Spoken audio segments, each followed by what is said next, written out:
മുണ്ടക്കയം പുഞ്ചവയലിൽ കുടുംബവഴക്ക്. മരുമകന്റെ വെട്ടേറ്റ് അമ്മായിയമ്മയ്ക്കും മകൾക്കും ഗുരുതര പരിക്ക്. ഇന്ന് രാവിലെ 11:30ഓടെയാണ് സംഭവം. ചെറുതോട്ടിൽ ബീനാനന്ദൻ, മകൾ സൗമ്യ എന്നിവർക്കാണ് ഗുരുതരമായി പരിക്കേറ്റത്.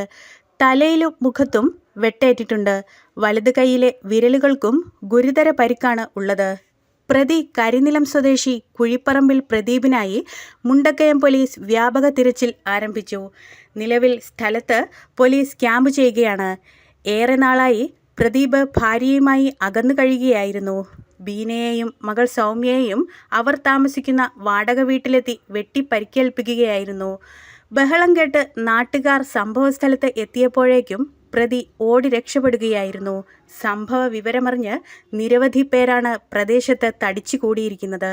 പോലീസും തെളിവുകൾ ശേഖരിക്കുന്നതിൻ്റെ ഭാഗമായി സംഭവസ്ഥലത്ത് വ്യാപക പരിശോധനയും നടത്തുന്നുണ്ട്.